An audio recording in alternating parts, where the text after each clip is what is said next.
right, we're glad to know you're here with us. I will go into that straight on now. Brutally Frank is an autobiography by Dr. Edwin Clark. We do hope our guest is already there, Professor of English Studies, University of Lagos, Professor Hope Eghagha. Thank you so much for joining us and welcome to the program.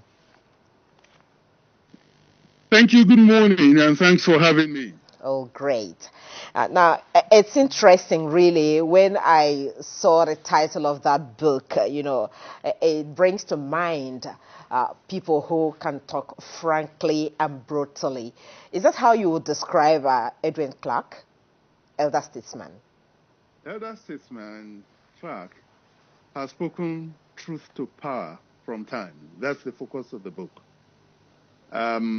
He got into public life about 1967 and became a commissioner in then Midwest region, and became federal commissioner for information at that time instead of a minister, and went on to become a senator, held public office, and now he's a private citizen. In the last 40 years, he has had brutal, I should say, interventions in our political life by writing letters, by leading groups.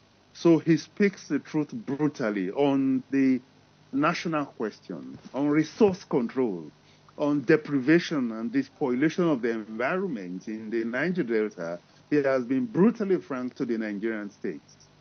Even on issues about personal life, he's there.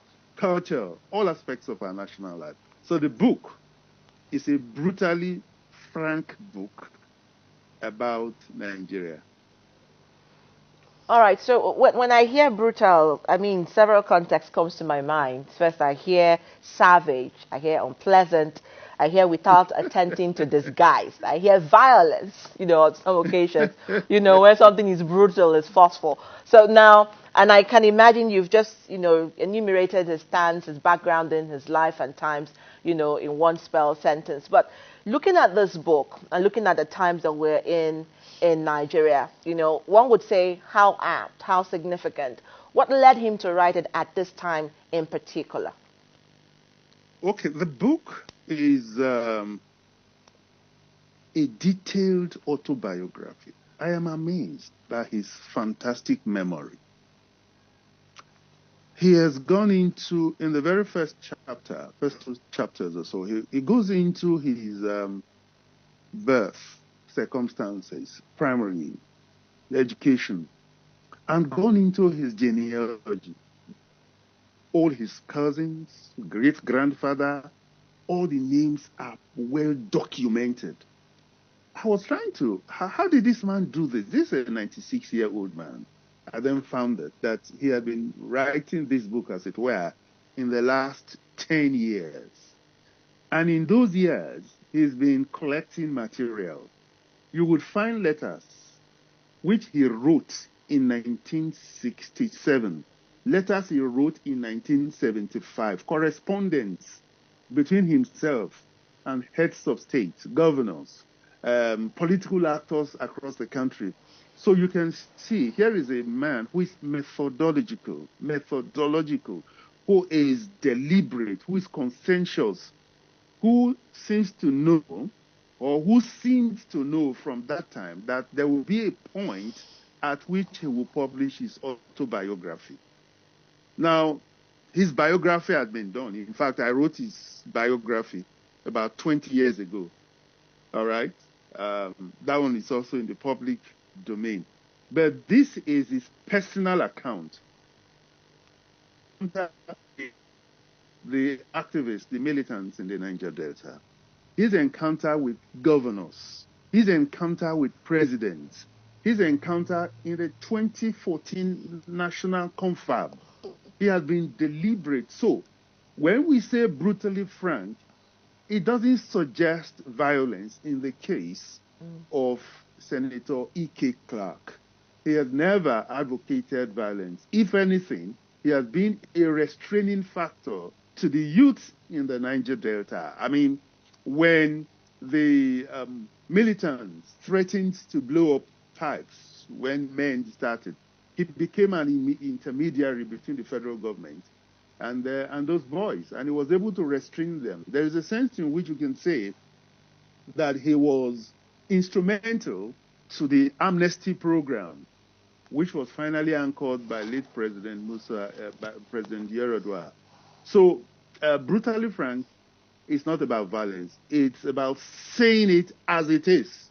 So it is in that context that we can say that Per Clark, at 96, I wonder is able to recall such details, things that happened 60 years ago. His public life is about 70 years. You know, an amazing memory. You even need to sit with him now. All right? He has this knack for recalling things about Nigeria, about the states, about encounters with different individuals. When he was an inspector, you know, as a commissioner, experiences. Take, for example, now at the end of the Nigeria Civil War, General Gowon, as head of state at the time, embarked on the 3 arrows, you know, reconstruction, reconciliation, and all of that. He had accompanied the Colonel Ogbemudia, who became Brigadier Ogbemudia, to Dodam Barracks on a visit to the head of state. Now, the head of state gave a mandate to Governor Ogbemudia, please ensure that you implement the 3 arrows. And then Barrister Edwin Clark took a cue. He traveled to Enugu, Queen's School. And when he saw the level of devastation, students were sitting on the floor. He assessed the situation, went back to Delta, bought furniture, bought all kinds of items, didn't stop there. He took his daughter away from a prime school in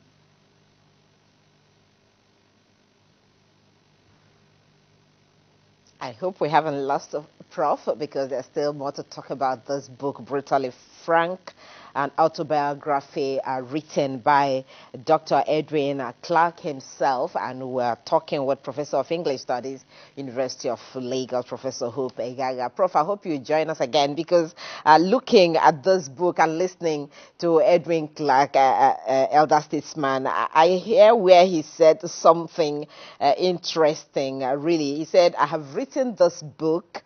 Some people might want to take me to court, but that is the truth. You can't kill the truth. You know, I want to know really from you, Prof.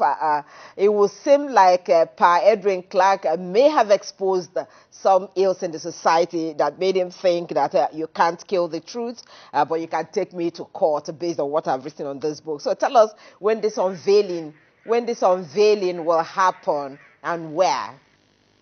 Well, the unveiling will take place today, Tuesday, the 21st of November, 10 a.m., Muson Center, Lagos. It had earlier on been launched in Abuja about a month ago. So this is the southwest version. So it's being presented today at Muson Center, 10 a.m. And we're inviting the public. We just want you to buy a copy of this 688-page book of well-researched, well-documented information that every Nigerian should have. All of us should read it. And you, anchor persons, I would like you to read. And perhaps invite me next time to have a detailed discussion with you. Interesting. I'm looking forward to it because, you know, Ike Clark was a lettered man. He wrote a letter to Buhari, he wrote to Semi President, he wrote to Sharif Obori, he wrote to Obasanjo. I'm hoping to see an analogy of all of these letters come to life in the book and some of the enumeration. Thank you so much for joining us. And thank you for having me. All right. A Professor of English Studies, University of Lagos, Professor Hope Eghagha, has joined us to talk about the